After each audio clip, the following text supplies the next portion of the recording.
News is circulating that I allegedly made offending remarks regarding Lionel Messi. This is absolutely false, and I have assured my lawyers takes action to sue those responsible.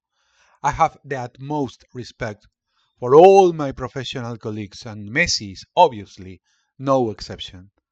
Cristiano Ronaldo on Facebook, 11 November 2014. Ronaldo, or whoever writes his Facebook content, was referring to statements of his that I had included in my book entitled Messi, the first authorized biography of the Argentinian footballer. When I found out about his reaction on Twitter, I decided to take a step back. Clearly, there was going to be uproar. According to Manu Sainz, a journalist who was Ronaldo's spokesperson over those controversial days, the Portuguese anger while on international duty with his country was rife, and the player wanted to respond as soon as possible in the most public way. Had he not done so, the accusation, defamation, or comment, depending on how you view it, could have gone unnoticed. Ronaldo was attempting to crack a nut with a sledgehammer, and did so by sending the above message to his 100 million followers. Why? He would be crossing paths with Messi in a friendly match in Manchester in the coming days. He could meet him face to face and deny the allegation, my allegation, the story I was told by people very close to Cristiano. In reality, the offending paragraph had been in the public domain for 11 months. Why was there such a dramatic reaction almost a year after the publication of his rival's biography? That week, with no domestic matches to report on and only international games, the Daily Telegraph chose to publish two extracts from the paperback edition of Messi, which had just been published. In fact, the English daily newspaper selected two excerpts already featured in the hardback 11 months earlier: Arsenal's attempt to sign Leo and the relationship between Messi and Ronaldo, and it all kicked off. The media, initially in Spain, but then the social networks, got hold of it, and it quickly spread to all corners of the globe. Grabbed hold of one word, took it out of context, twisted it, and, in Spain, translated it incorrectly. Could that word define the most distinguished rivalry in the history of football? My career was judged, and debate ensued over whether or not such things are said in a dressing room full of adrenaline-infused warriors. The word was motherfucker.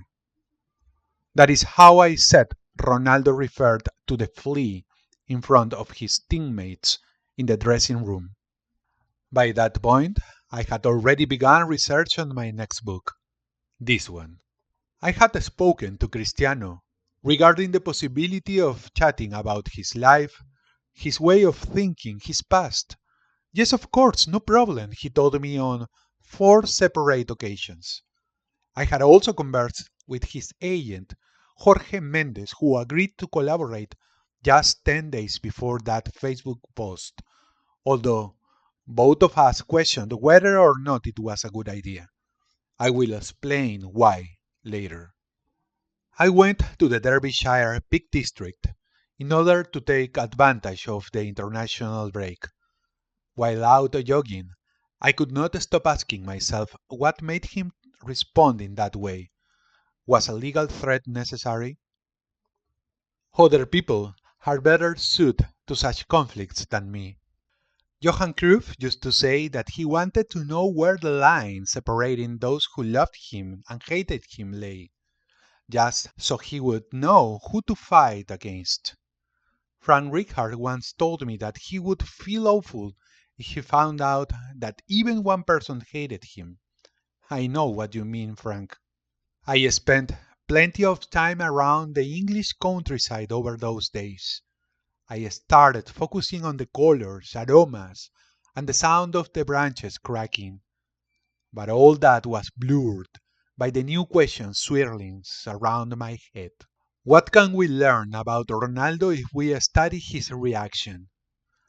Was I changing my perception of him and my desire to study him?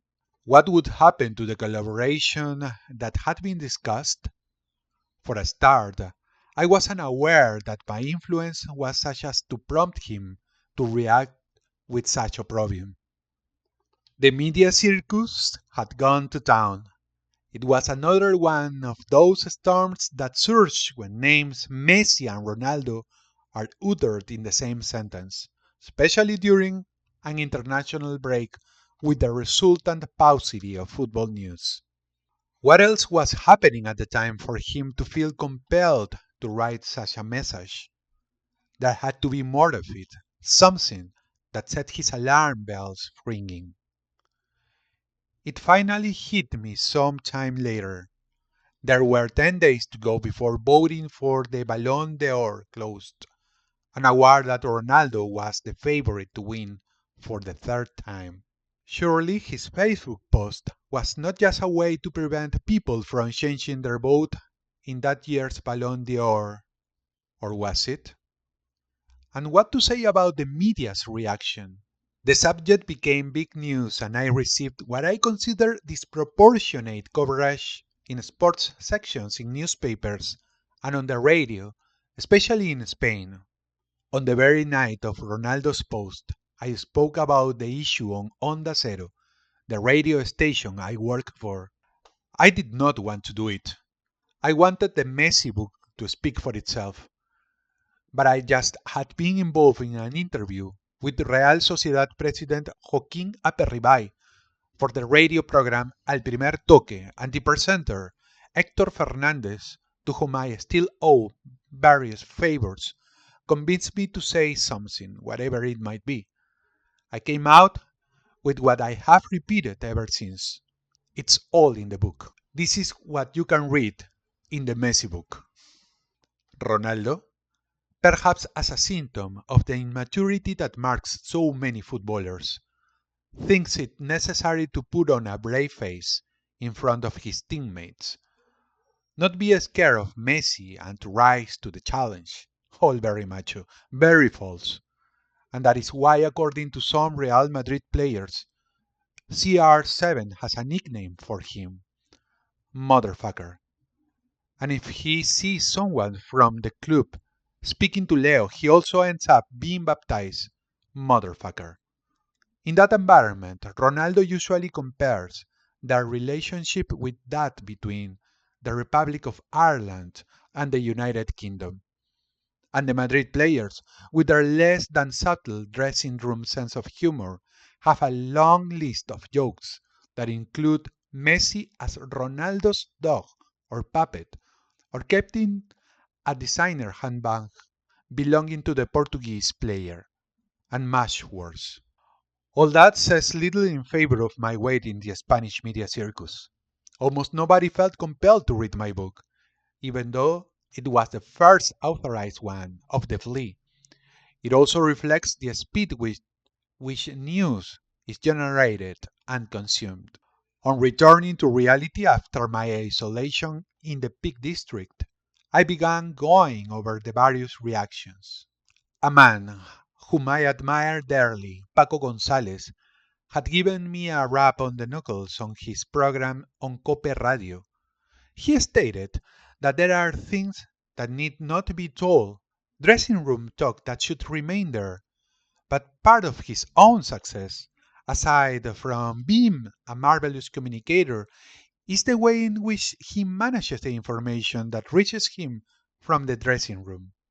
A handful of journalists performed the selfless role of Ronaldistas, defending the player in the face of accusations because that is what their job consists of, being a transmission chain for the footballer. It was not pleasant to be put under the microscope, but it gave me some idea of what players experience when they are judged by supporters, for 90 minutes once or twice a week, and then again the next day by the media relentlessly. Did it make sense to include that word, that paragraph, that dressing room chit chat in the messy book?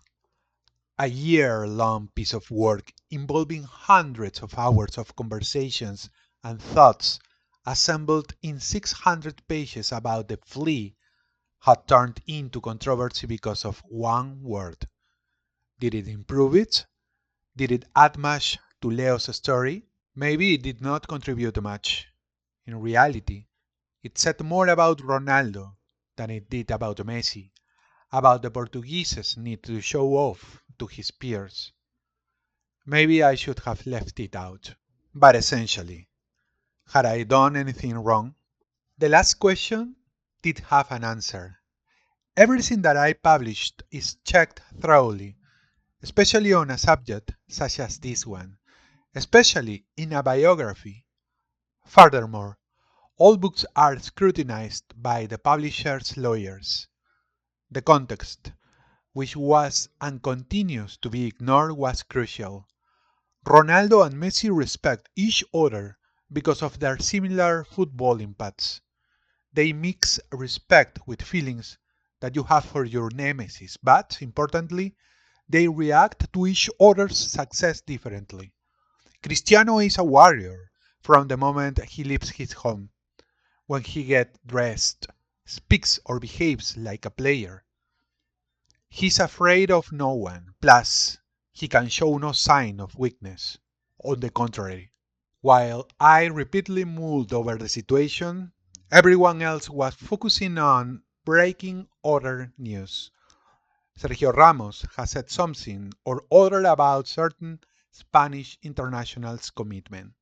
The message was implicitly understood as a jibe at Cesc Fabregas and Diego Costa, who had withdrawn from Vicente del Bosque's latest Spain squad.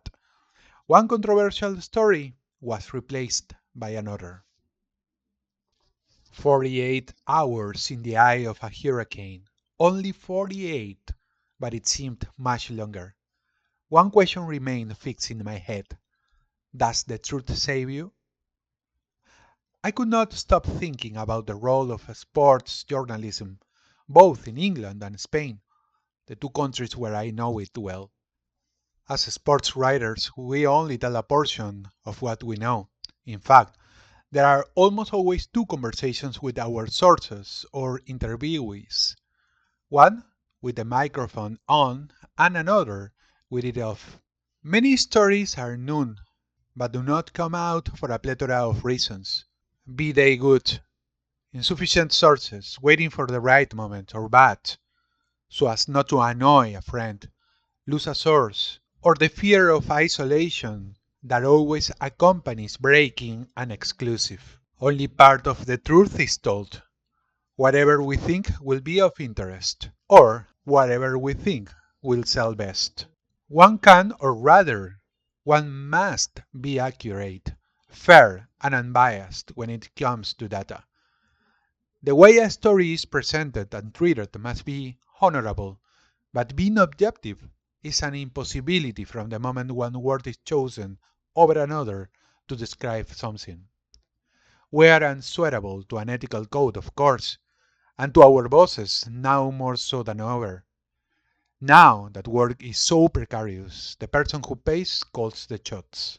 In fact, the person who pays defines the parameters of what is and is not true, and information is both unsold because it is now no more than a product, and even more so in the showbiz world of professional football.